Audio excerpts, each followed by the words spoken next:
My name is Colin Marston. How's it going? And you are listening to the Brutally Delicious Podcast. The Brutally Delicious Podcast presents Behind the Desk.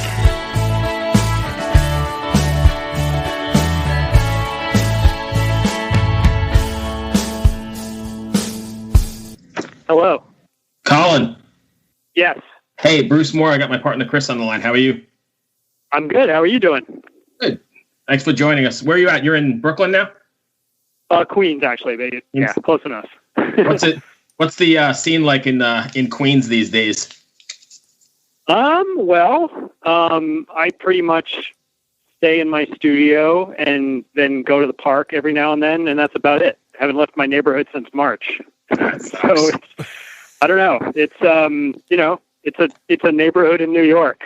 Yeah, there's a lot of people, but it's one of the better ones. I like being here, and the proximity to the park makes for like a nice balance of the super urbanness of it. Right. No, I get it. I'm originally from Valley Stream, which is not too far from where you're at. Oh yeah, right on. Some of my buddies from Artificial Brain are from Valley Stream. Oh wow! And actually, one of my studio interns is from there too. Oh, interesting. Yeah, I've been out of there for like 30 years now, but I'm originally from Valley Stream. Cool. I bet you it's changed a little in 30 years. No, I'm sure it's exactly the same. Oh yeah. So anyway, are you managing to stay fairly busy right now?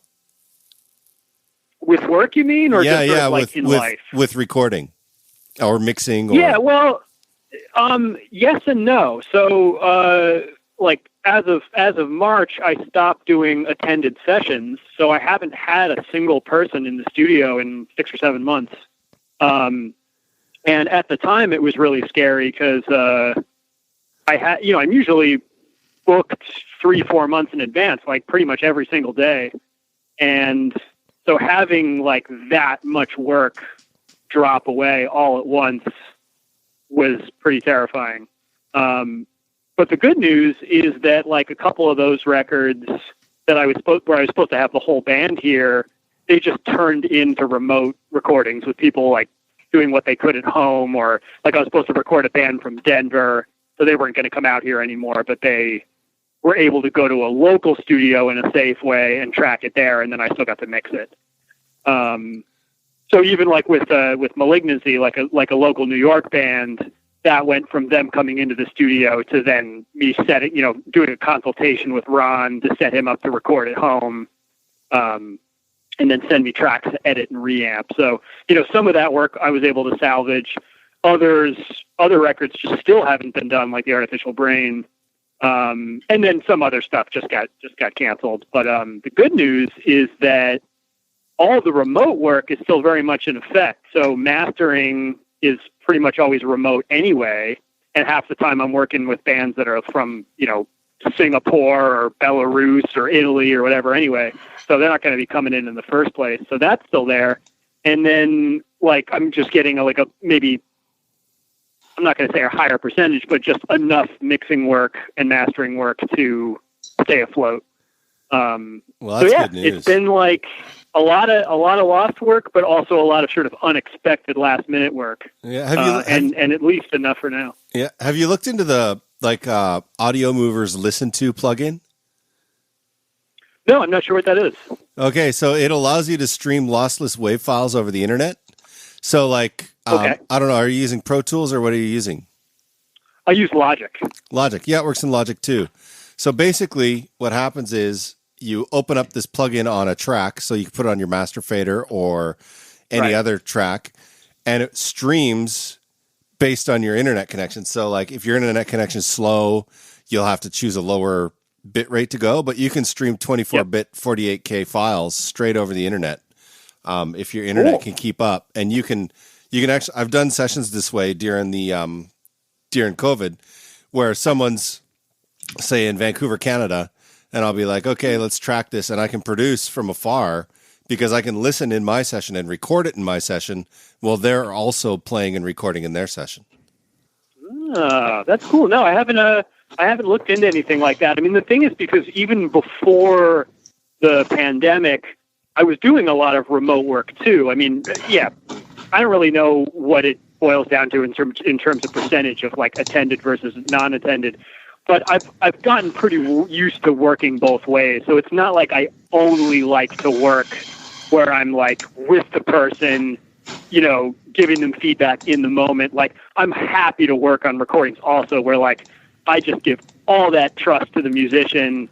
They do their thing and then they just send me it. And, you know, some of the times I get stuff to work on that's pretty horribly engineered, like the thing I'm working on right now. It's a terribly engineered recording. I won't name any names. It's a cool record. The music's great. And the thing is, it doesn't like ruin the record that it's badly engineered. Like I'm able to salvage it enough and it's kind of got a garagey vibe. So it's sort of okay. But yeah, I think the thing is like, I'm kind of used to that. So it's like, if it's a situation where like it really is a problem, I'll tell the band and then they'll decide whether to redo it or not. But it's kind of cool. I think it's actually in a way kind of good to like force yourself to be a little bit more open to like a wider variety of types of recordings and of like standards of engineering. Because, you know, like in the past, like I used to get really, really bothered when somebody would bring something in that was badly engineered or badly edited. And then I kind of realized like, well, I'm like really under the microscope with this shit. So if I was somebody just hearing a record that was badly recorded, and I listen to badly recorded records all the time, it doesn't have the same impact and weight if you're just a listener than if you're like, you know, getting paid to work on it and make it sound flawless. No, absolutely. Absolutely. I couldn't agree more. A good friend of mine always says that music is about art and culture, you know, and if absolutely there's a certain threshold that you have to cross to make it listenable, but once you cross that threshold, the rest is just gravy. Right. You know, like, and the thing is, that's such a personal thing, like what that threshold is. It's almost subjective enough to not even exist as like a concrete line, right? So if that's the case, then it's like that line could kind of be at a wide variety of places depending on who you are. Oh, absolutely. And, you know, and aesthetics plays into it too. I mean, for certain types of music, you don't really want like a squeaky clean recording. Yeah, maybe you don't want to hear like a pop from a bad edit or something, but even if that's in there, maybe half the people won't notice it and it won't like ruin the song. So even at its worst, I feel like, you know, bad recordings, whatever you want to call bad, isn't necessary. It's never going to be bad for everybody, I guess is what I'm saying. I think too, with bad recordings, it's really cool from a mixer's point of view, where you really have to kind of challenge yourself to get it to a point where you feel you've crossed a threshold. And and you're forced to do things that maybe you wouldn't normally do, you know? So Totally. Yeah, I end up doing a lot more processing on mixes where the recording is kind of shitty. And, you know, if I just kind of like being the kind of guy where when I have the control in my studio, I like to, you know, take the best picture of the sound, so to speak, I can, and then not fuck with it that much after the fact, you know, because that's the ideal. But hey, you're right. Like if you get something that's kind of fucked up sounding and you end up putting a lot of work into it to get it to a place where you think it sounds cool, then there's like a certain degree of like triumph and growth in that, and just forcing yourself to do things differently and not always do something the same way, so that when you're faced with something a little bit different, you're not like, oh, I don't know what to do. Oh yeah, it's insane. It's also given me a lot of ideas for new plugins. But anyways. Nice. You mean like plugins that don't exist that you sort of imagine like, oh, I'm always doing this. I wish I had a plugin that did that. Yeah. Like for instance, I'm sure you've run into this in your travels where you get a guitar track and there's nothing you can do to it. Like it's just totally fucked. And right. You have the DI track and it still sucks. And there's like and it's played fine, it's played well, but like the pickup is fucked or just something's wrong. You know what I mean? Yeah, like it's full of ground hum or like just the radio interference or something. It's super harsh or super, just the tone is bad. Sure. Yeah. So like I have this Axe.io interface and it has an impedance changer on it. So it's a variable impedance knob, so you can go from high impedance to low impedance, but anywhere in between. And I was like, how am I going to deal with this guitar? I threw every plugin I had at it because the amp sound was completely unusable. I was like, I don't know what to do. So I actually just took the line output out and threw it into the DI and changed the impedance. And it was like, fuck, that works so good. So wow, that's so cool. And that's not something I would have ever thought of unless,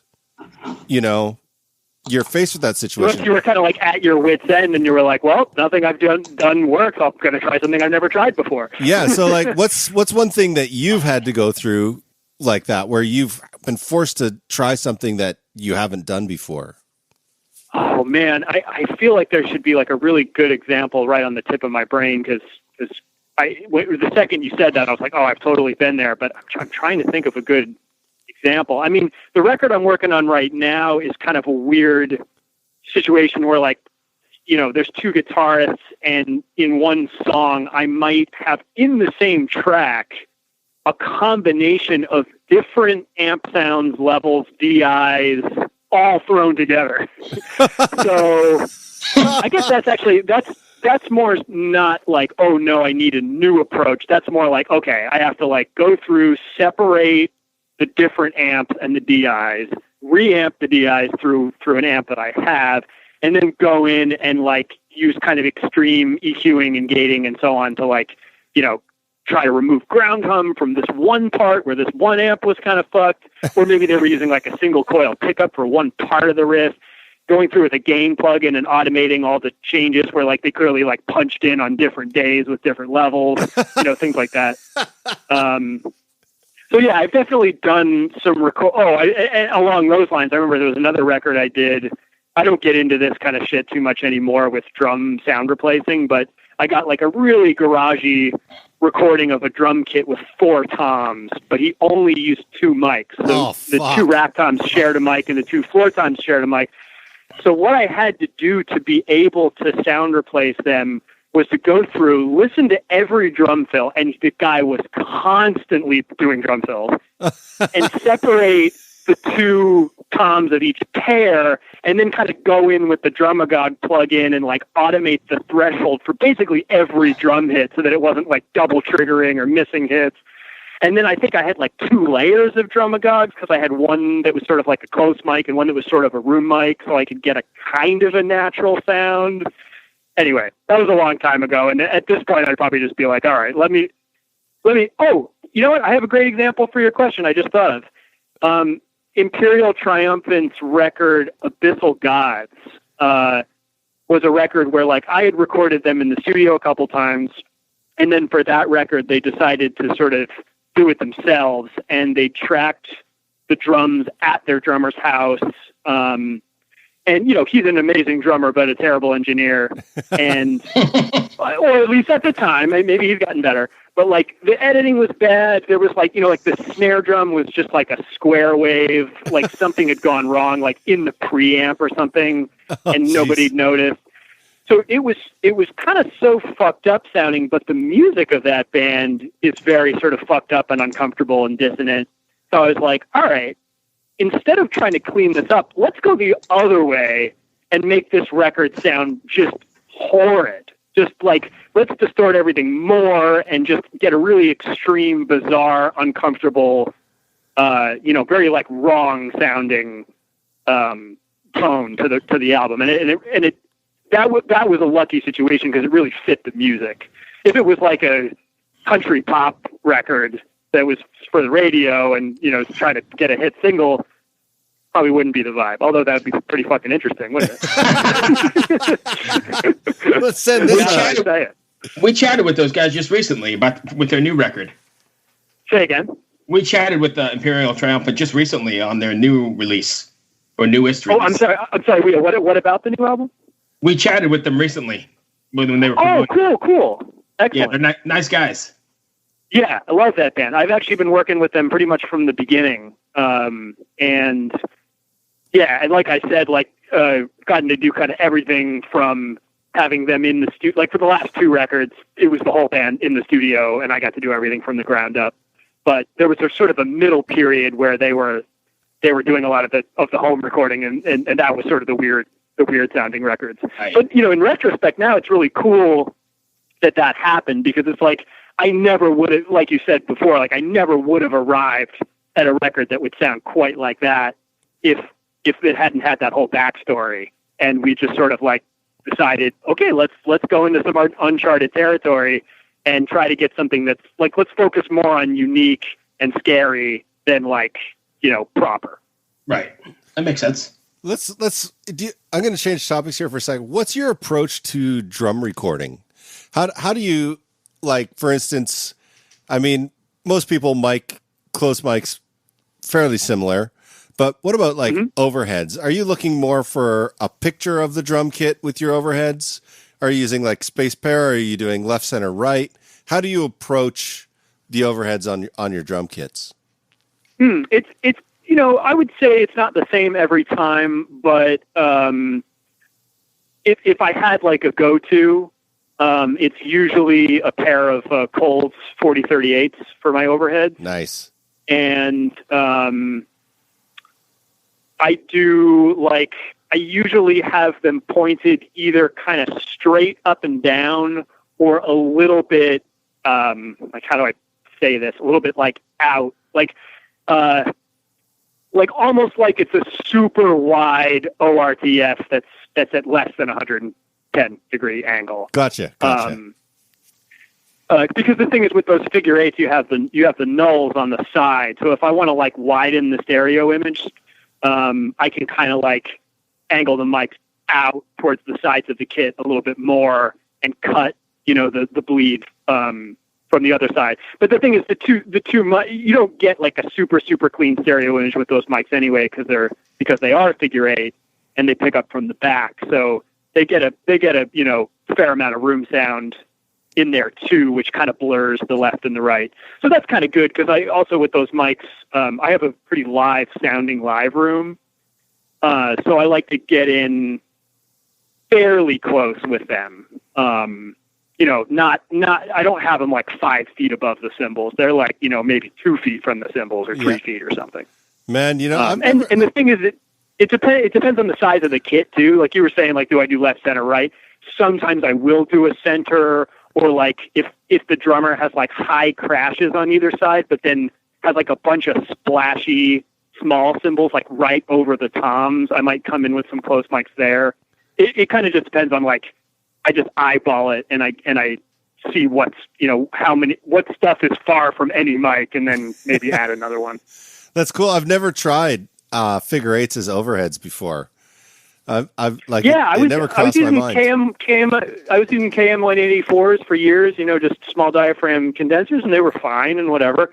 And then when I got the Coles, I was just like, oh my God, what have I been doing? And never went back, pretty much. That's amazing.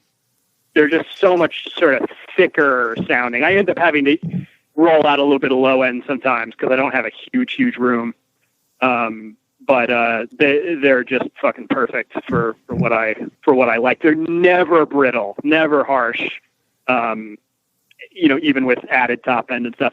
And I'm usually also spot miking the ride and the hat with the KM 184. So those end up being very bright, but I have them pretty low in the mix with the Coles, as the main overheads. So I always have room mics too. I was just going to ask, do you ever use your recorded hat track? Yeah, it's always real low in the mix, and if it's mostly open hat, maybe I wouldn't even use it at all. I mean, it's the lowest thing in the mix, period. But then every now and then, with certain drummers, you get, like some intricate closed hi-hat stuff, and that's where it comes in handy. Or even sometimes you can just get a slightly crisper stereo image of the cymbals if you sneak it in there. Like you barely even hear it, but it just kind of gives a little bit of definition. I'm always talking shit about sound guys miking the hi-hat. It's like the third thing. It's like, I don't know if we can mic the bass cab. I'm like, you're fucking miking the hi-hat. Come on. Yeah, the whole bass player isn't important, but this one instrument that's the loudest thing in the room, let's get a mic on that. Yeah, and From a production point of view, how do you deal with hat bashers? I don't know. I've never had a huge problem with it when I'm mixing for whatever reason. Certain recordings that I've gotten from other people, yes, maybe, but I don't know. Like, I look at some other drummers that are using like crazy ways to sort of isolate the hat from the rest of the kit or whatever, but I don't know, for some reason it's never been one of my personal like main struggles as an engineer. I got plenty of other ones. You're very lucky. Yeah, I mean, sure it's an issue. Yeah, I recognize it, but it's just like for whatever, it's like there's certain things that you pull your hair out about as an engineer that really just get to you, and for some reason that's just not high on the list. In general, the washiness of cymbals annoys me, but I tend to get more annoyed by like washing out on crashing on the ride cymbal for like 5 minutes at a time, or just constant crashing than I do by hi-hats for whatever reason. Then you'll never want to make a drum sample library if that bothers you. I've done that too. Oh my God. But yeah, I don't know. It's like I've got such a love for that instrument, for the drum kit, that it's like when you go so deep with it, you kind of end up you have to have a love-hate relationship with it after a while. Same with guitar, with distorted guitar. It's like, it's the best sound ever, and it's the fucking hardest thing ever to mix. And then you combine distorted guitar and fucking crash cymbals, and it's like, it's all over. It's impossible. Yeah. It's just, distorted guitar is just like this wall that covers everything. But it has to be, it has to be there. It's because it's so beautiful. And it has to be like articulate and kind of a wall of noise at the same time. And then you have the other wall of noise that's the drum kit, and the other wall of noise that's the death metal vocals, and the other wall of noise that's the bass, and nobody ever rests. Yeah. How do you approach bass? Are you a DI or an amp person, or do you combine? How do you deal with that? I often will record DIs for guitar and bass, but just for reamping. I hardly ever use a DI in the mix in the traditional way. I actually end up using DI guitar for like special effects way more than DI bass. I don't think I've like ever used DI bass on a record, except for like on a rock record, maybe like for, there's weird experimental examples for like reggae or, something like that, like something more like hip hop close, adjacent or something where you want it to almost sound like a synthesizer. But in general, I'm very much an amp guy. And, I'm also a little bit opposed to amp simulators. I definitely like use them for demos, and I use them for certain things where it makes more sense, but it's like, if I can use an amp, I'll use an amp. I'm just really into like miking and that whole side of recording. Oh, I'm with you. I started my recording career in like a world-class studio in Vancouver, British Columbia, and cool. Just the ability to mic and have mics and deal with the real world of recording, Like the first thing I noticed when I went to your website is that you had a tape machine, and every time I see a tape machine, I have nightmares because that's how I started. But there's something about tape machines because you had to listen. You were an engineer, not an engine eye, if that makes any sense. I like that. So are you still working on tape and then transferring to Logic? Or are you recording through the tape to Logic? How are you dealing with that? My website is actually super out of date, and I don't work on tape anymore. But I had a long period of having the basic way I worked would be to do the basic tracking to tape, the 24 track. And I had a Sony at first, and then that machine got kind of too unreliable, and then I got the fucking Studer A800, which were just awesome. So anyway, I would do the basic tracking to tape, dump the reel to the computer. And at that point, I think I was mostly recording 15 inches per second. So I would at least get like 32 minutes on a reel, as opposed to the little 16 minutes before you have to, that would get pretty pretty difficult sometimes with bands with long songs, and you want to do 2 takes, and then all of a sudden you do a false start and you're out of room, and then you got to erase the tape. And that machine didn't erase as well as the Sony, so I actually had to go back and erase and then record. Like I had to basically record silence before I would do another recording over top of it, or sometimes you'd hear it bleeding through. But yeah, vocals and overdubs I'd pretty much just do digitally, and I pretty much always mixed digitally. Like ever since I moved from 4-track cassette to a computer, I was like, oh, computer mixing is the way. And I mean like in the box. Yeah. Like no summing, no. I think I tried, mixing on my console once or twice, and it just was like, what's the point? I didn't really have a snazzy console anyway. It was just a Tascam. It was more for routing signal, doing headphone mixes. And I don't know. It's just like that's the way I've always worked, is in a computer. I grew up with Macintoshes. I'm comfortable with them. I'm fine sitting there clicking a mouse 1 billion times a day. Like, that's fine. And the thing is, like, having the ability of total recall of all settings and being able to come back to a mix whenever, not having to like leave a mix up on the board and like up on all your outboard gear and stuff until it's done, and then you have no ability to kind of come back and pick up where you left off. That's just necessary for me, because I don't live in a universe where I can just like make one record every 3 months. Yeah. Like I need to be working on 10 records at a time all the time.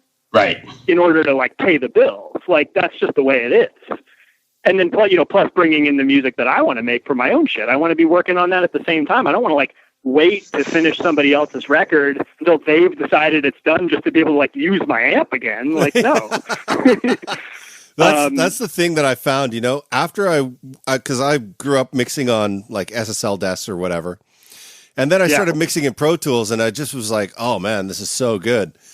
And then I was asked to go back and mix on a desk, and I just was like, holy shit, this slowed me way down. Like I couldn't work as fast. I couldn't do the things I want. I couldn't make decisions as quickly as I wanted to. Sure.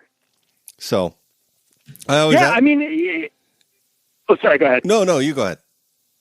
I was just going to say, I think it all comes down to what you're used to. You can get used to anything. So it's like if I did live in a world where it was possible to do things the old school way, and I started doing that, maybe I'd just really get into it and just be like, oh, I can't imagine. Like, what the hell was I doing trying to mix 10 records at the same time? That's ridiculous. Like, how can I keep my attention span like that? But it's like, whatever. That's a skill I've developed now. But if I wasn't developing that skill, I'd be developing a different, right? So, yeah, you never know. But I got to say that ability to multitask, so to speak, and to come back to things, it's not just good for me. It's good for the clients too. I mean, like, yes, at a certain point you need to say something's done, and you don't want to like be mixing your record for the rest of your life. But the thing is, like, they're having to pay me to do that anyway. So there are deterrents built in from like spending forever working on a record. Yeah, a mix is never done until you run out of time, money, or both. Yeah, I mean, and isn't it just better to like, just in all things in life, but especially with something like music, just like do your best. Don't shortchange yourself. Don't like half-ass it, but do your best. And then once that's done, move on and learn from that experience. Don't like re-record your first album 10 times. Like, what are you going to learn from that? Like, why don't you just write a different song?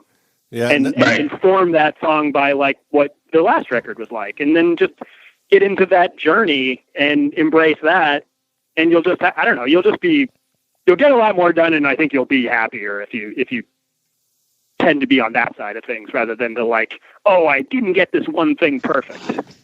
I remember reading an interview. There's no such thing as perfect. It's fucking the arts. There's no perfect or imperfect. It just is what it is. Yeah, no, I totally agree. I remember reading an interview with Bruce Sweetie, and he said that they had mixed "Beat It" by Michael Jackson over 100 times. I read that article too. And they used like mix number 2 or 3. It was number 2. That's right. And dude, that was when it was all on fucking half-inch tape. Yeah, so they got the stack of mixes. Yeah, they couldn't even take the mix down. You know, like they were just revising and revising, and like how many weeks did that take? My God. Oy, oy, oy. Yeah, I just can't imagine that was a healthy experience for anyone involved. And think about all the money that was sort of wasted. And I mean, it's like you could be like, all right, well, yeah, the studio got paid for all that time, but it's just like, wouldn't it have been cooler if they made 7 other albums in the meantime? And I don't know. I imagine working on that record, and then you're like, oh, finally, it's done. I don't have to listen to it anymore. And then it's Thriller, and that's the only thing that you hear for the next like 2 years. Right, you can't ever escape it. Yeah, that's the ironic thing about like, you know, something like the Black Album, or you know, it's like you spend so much time and money on it, and then it's just like, oh, now you can't ever escape this song. Never. You're like, all of humanity has to listen to Enter Sandman on repeat until we die. That's awesome. That's great. Bruce, do I have time for one more? You got time for one more? I emailed people and told them we're a little behind. So I'm just really enjoying this conversation. No, that's fine. Got about 5 more. What's your approach to tracking guitars? Like, are you a 57 421 guy? How do you kind of go about it? Right on. So one fun fact is that I don't own an SM57 and never have. Wow. Yeah. I'm kind of a little weird when it comes to mics. I'm like I'm not going to say I only use ribbons, but I use a lot of ribbons and a lot of condensers and not that much dynamic mic. I did get, I have a Sennheiser 441. I don't have any 421s either. And the 441 was kind of my favorite guitar mic for a while, but then I started moving more in the direction of doing like a ribbon and a condenser. And then, I don't know, I do all sorts of different things. Like the reamping I was doing just now, I was just only doing a condenser on the Fender Twin. For like heavy, like death metal guitars, I've kind of been getting into doing a pair of Royer 122, the active ribbon, actually having the guitar kind of quiet. And then blending the active ribbon with a Sennheiser 409, like the old discontinued gold one. Oh my God, that is, don't even get me started. That's like my favorite mic. Yeah, that's such a cool pair because the 409 is like all mids and high mids with like no lows and no super highs. And the 122 has this really rich low mid range and this very pleasant high end. And you can kind of EQ the shit out of it.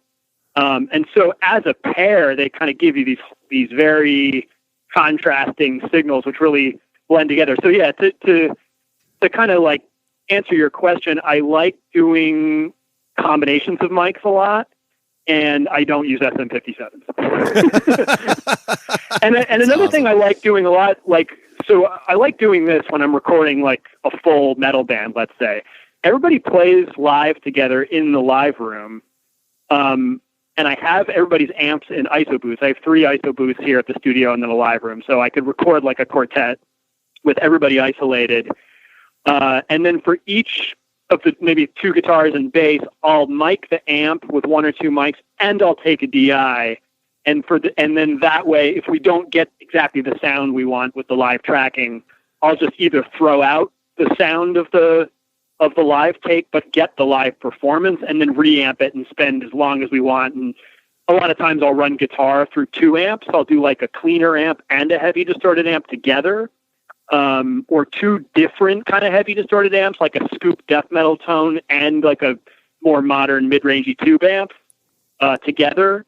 So yeah, I really like doing like combinations of tones to make a tone, rather than doing lots of overdubs. I do, overdubs are cool too, but like, rather than like tracking a part 6 times, I'd rather do like one awesome performance through 2 amps a lot of the time. Gotcha. Well, cool. Thank you for taking the time with us. I could take this conversation all day long.